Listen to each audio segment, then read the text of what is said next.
Alright, yo, weekly review, weekly analysis video. So again, just like last week, I took a trade this week, which was actually W trade, so that was really nice. But I didn't make a trade recap of it. I thought let me just do it in the weekly review video. Oh yeah, here. So I took this is a break-even trade, and then I don't know how this is $35, but this is also a break-even trade. And then this is a nice W trade. And then honestly, I don't remember what that was on Thursday. I honestly don't remember. Yeah, that's long ago. Okay. But yeah, I took a break-even trade on here, and then on Friday I took a really nice W trade, which was a $546 trade, and now the account is at 50k 171. So again, break even. I've been trading this account for like 2 weeks now, so it's not that crazy. Didn't had a lot of trading opportunities, and then when I had Trump was speaking a lot here, and I didn't really know what to do here. Some mistakes there, but yeah, I already went over that in the last weekly review, weekly analysis video. But yeah, I took some losses here. Otherwise, it would be really nice actually from where I'm at right now. Like not even think about if the losses weren't there, but of course you can't get those losses away. But yeah, that was that week. Didn't take any other trades. This was a trading day. I think this was also a trading day. My girlfriend, her birthday was on this day, and I was out the entire day with her, so no trading on this day. It was a trading day, and I think there was a W set up on that day, but I don't even care. Sorry, that's the washing machine. But yeah, didn't trade this day, and then Thursday, break even trade, and Friday that W trade, and I'm gonna show that trade right now. So that was here. I got on the charts after Powell came on, so that was after like 12:45 or something. So here we had Powell speaking at 12:30 p.m. Yo.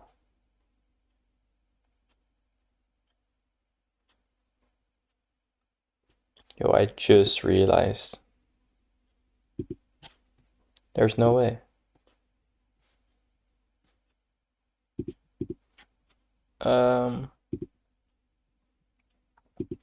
Wow. So this W trade, I shouldn't even have taken this W trade. This you just found out now. I think I had that like a few weeks ago as well. 12:30 p.m.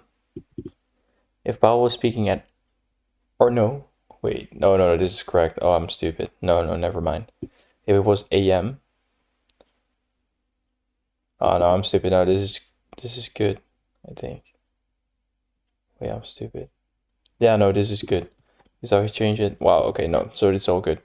Okay, so it's late here. You can see the time here, but I think you can't see it here. That's maybe why I was. It's now in New York time, but this is my actual time. It's now almost 3 a.m. It's almost 4 a.m. It's Amsterdam time, so 4 a.m. Maybe that's why. But no, okay. So it was a trading day.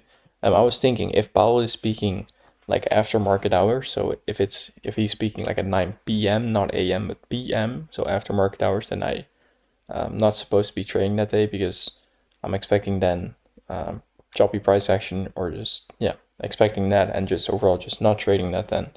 But yeah, this is all good. Well, so that W trade was a legal trade, which is good. But yeah, that trade that I took, that was this. So I got on the charts after Powell came on, which was at 12:30 or 12:45. I don't even remember now anymore. Then I got on the charts at 13:15 because that's when my kill zone starts. And then you can see here, this is on my phone, but 13:30, the setup formed around there. So I was only on the chart like 50 minutes. And then the setup formed, around there. But we closed above here. We did take equal lows.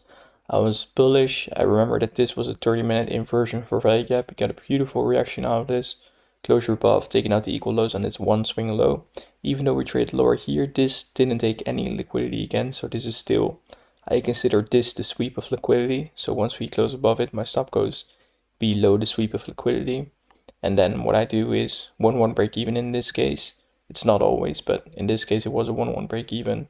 1 or 2 are 75% off here. And then this was my full TP. I didn't take it at full TP here because what I do normally now is when I take my first TP, I trace my stop loss, I trail it to a 1-1 RR, and then I take 75% off at my first TP somewhere, which is here, 1 or 2, and then I take it off, or I drag it until 1-1. So you can see it got hit there. It hit to 1-1, so I was out on the trade there. So literally only like a, was it like a 10-minute trade or something. Eventually it did run to my TP, but it's all good. Once it hit all those TPs, or once I hit that first TP, I set an alert until the break even here, or set an alert here. Once one of those gets hit, I just check my phone. I see, okay, that's it, but already close the charts from there, so that's just really nice. So hit my 1 or 2 hour, then go full TP at 1-1 as break even. And yeah, that was that trading day. Really nice. That was also the trading week. Previous week, I mentioned that I was looking for lower prices. So what I had marked out was I had a weekly draw on liquidity, which were all these equal lows on the S and NQ, and we hit those beautifully. So that was right here, and I think we already took that on like Thursday already. We just delivered there, and it was just beautiful. But we just had so many sell side generated below there. We were just trending towards it. Everything was showing that it was bearish in here, and it just looked really obvious. Yeah, that was pretty nice seeing that happen. Like looking back at it, how we got there as well was pretty clean price action, I would say. We didn't had a lot of Trump speaking compared to like the week before and the week before that. We did Trump speaking again, but this is medium impact news, and I've already seen that, okay, when it's medium, it's still alright to trade. So yeah. So yeah, that was basically the weekly review. Then the weekly analysis for this upcoming week, looking at the economic calendar. I still think just looking at this, like on a weekly time frame, I think I'm bearish. I do have to check just to be sure, but I think I'm bearish. Or I think I'm actually not bearish. I think I'm actually bullish, which is kind of crazy. Looking for long, some sort of retracement. I don't think this. I don't think bigger time frame we will go much higher. Like I do think we still want to drop lower. We did just take a major liquidity point here, but I don't expect us to drop instantly lower. I do think we want to retrace some sort of somewhere in here, maybe in this weekly candle if we were really bearish, and then maybe just consolidate a bit, or like this is, I would say, pretty high up because I'm leaning towards, even though my strategy tells me, okay, we're not really bearish because we are in this weekly busy, this weekly gap after taking out the liquidity. I don't really expect a reaction from here, but I'm not sure. Like I still have to do my analysis, but I'm just looking at this. This is probably bearish. It is technically bullish, but yeah, not sure. We'll see with the calendar and then zoom in after that. Let's see. So Monday, 10th of March, we have no news. Right now, my backtesting sessions. I'm basically backtesting the London session, and from what I've seen so far, the London session, my strategy performs pretty good in the London session where we don't have any news in the New York session. I've only backtested almost 1 year of data now, and I've seen that. I'm not really sure. Like I do want to probably backtest 2-3 other years as well in the London session, and then I would probably make my decision fully. But maybe I want to try tomorrow. I'm not sure because you can see the time here. My webcam blocks the time here, but it's almost 4 a.m. I just showed it. And London session opens in 4 hours, so, and I still have to sleep. So maybe I'll set an alarm. Like I don't have work tomorrow, so maybe I'll set an alarm, but open up my laptop in my bed. If I see anything, I take it. If not, I just close my laptop and then just go to sleep again. But yeah, Monday maybe I want to trade this session for the London session. London session, I'm not expecting anything really big. Like for London session, I'm expecting for some sort of internal liquidity to get taken and then just consolidate a bit more. And then we don't have any news, so I'm expecting for the New York session to basically accumulate. Don't really do anything crazy. And then Tuesday we have JOLTS, job openings. Wednesday we have CPI, so can be a pretty bullish week. Can be a lot of distribution actually. Thursday we have PPI. Friday we have prelim inflation expectations, UOM. Yeah, like looking at the news, it looks like a pretty nice trading, like that it could be a pretty nice trading week. Yeah, so looking at the charts, like how can we implement that into the charts? Liking or looking where we're really at. Wait, weekly is actually bearish now, so I am bearish. Okay, that's good. I didn't even look at it. But weekly is bearish, so I am bearish. We had a change in the state of delivery to the downside, so now my peer time frame is bearish. I'm looking for yeah, lower prices. And what I already thought, like I saw these lows, like these are really low, but these are still pretty clean. And now that the weekly is bearish, yeah, bigger time frame for me. Like I always have, bigger time frame is either bullish or bearish, and then I zoom in. Is that bullish? Is it bearish? And then it could be bullish, but I know I keep in the back of my head, okay, bigger time frame, we are bearish. So if something changes, if something happens, I'm always picking the bearish side because bigger time frame is then bearish. Yeah, this is bearish. Looking at this market maker sell model, this would be original consolidation or a stage accumulation in like a bigger market maker sell model, but still looking at this, if you have any stages of accumulation, we already took all of those, I would say, or we do have one still here, so that's here. Like, do I think this is going to be the weekly target? I don't think so. Like, that would be really bearish.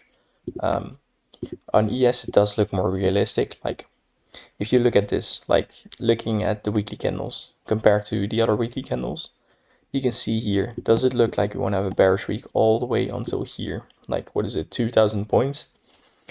Looking at yes, like it can be, like one candle can be trading into here. So what does that look like really? Well, it could look like, or that ES is a bit more bearish than NQ, so maybe wants to drop quicker. It is closer to that as well. So this could be pretty realistic.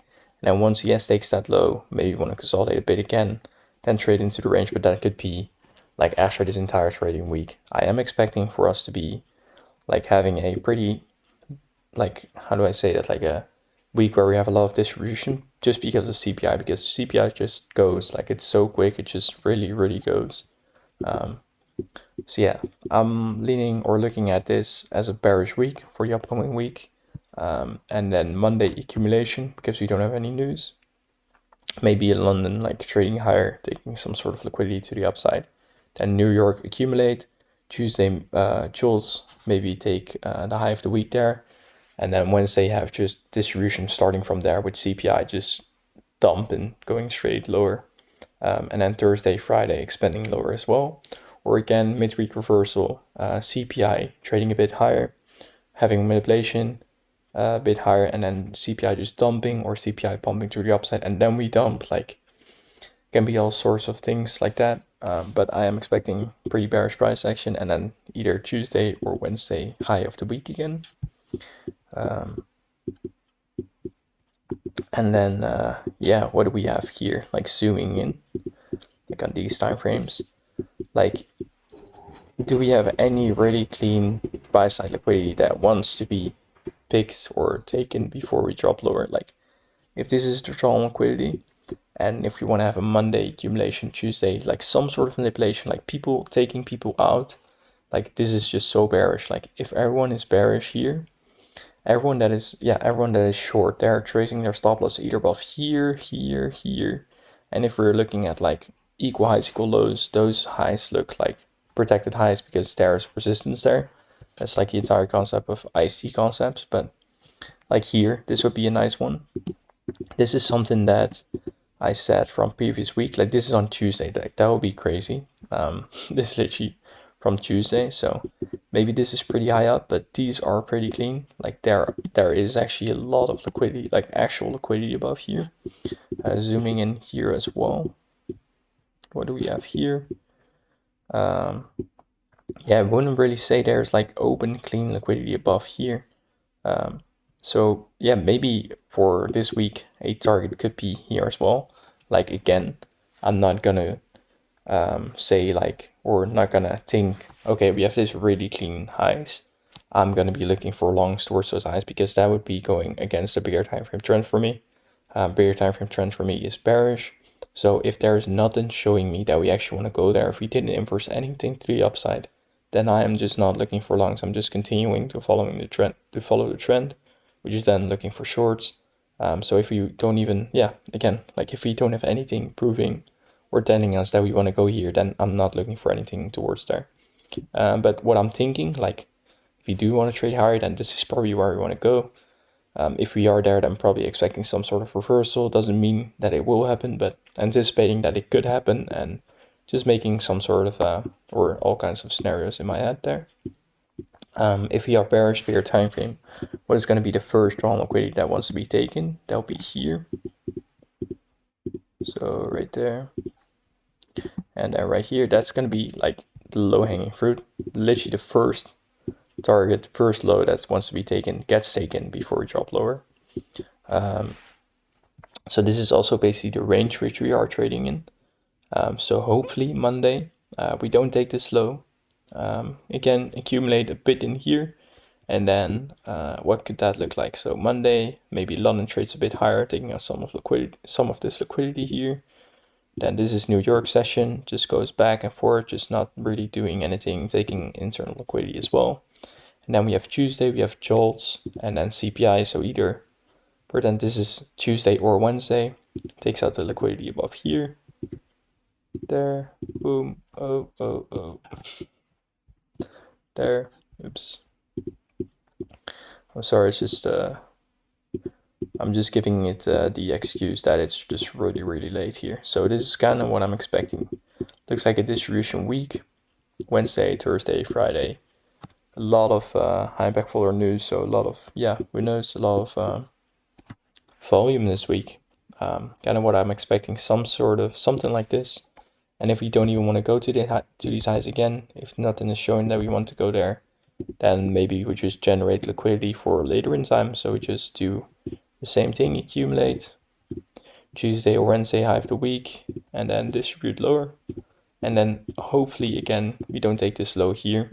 Like it doesn't matter, like it's not all dependent on this low. Like we could just generate new lows. Like if we take this low on Monday, and then Monday creates a new type of low-hanging fruit low, like it always does that, of course. But yeah, if it does create a new low-hanging fruit low, then yeah, that could be a scenario as well. But that's actually kind of what I'm expecting for this upcoming week. And yeah, that's it. Like I would say bigger time frame, higher time frame, even like on a monthly, like I would say we're trending towards here. But like I'm not predicting, I'm only observing, not predicting. And if we don't want to go there, then that's totally fine. But like that's what I'm thinking, like that. Yeah, so far, like that's what it's looking like. And then if there could be anything that changes, like, and that's showing us like we don't even want to go there. But so far, I think this is going to be the weekly drawn liquidity. There's for me no reason for us to be going way higher than this actually. Like if we even want to go to this year, like that would already be kind of like not surprising, but yeah, like how bearish we are, like that would be something already. We do have pretty clean highs here as well, but this is just way too high up in the premium. We did just take all these equal lows, so it does make sense for us to just retrace back because we take liquidity. Again, we need to take some sort of liquidity and then go lower. Like that's just how the market moves. But yeah, I would say those highs are pretty high up. But yeah, that would be it for the weekly analysis. DXY, I don't really care about DXY. I'm gonna do it though. Nothing changed really here. We inverse this. I already talked about this last week. Take out the low here, take out the low here. What is this looking like? Like this is a really, really bearish closure. I would say that we should respect some of these gaps here and then still trade higher. But just looking like where we are for these like last couple months, like we're just trading in such a big range. We just take equal highs here then as well. And now like maybe this wants to look like we again want to go to equal lows, but this market is just moving kind of stupid. Like this is just a crazy market. I don't know. Yeah, that was a weekly review, weekly analysis video, a lot of yapping. Yeah, sorry for if I talk too much, yap too much. I probably get to it quicker, but I blame it on the on the time again. Just now, yeah, you can see it. Just now, oh yeah, now you can. Just now, 4 a.m. Nice time to go to bed, I would say. So, yeah. See ya.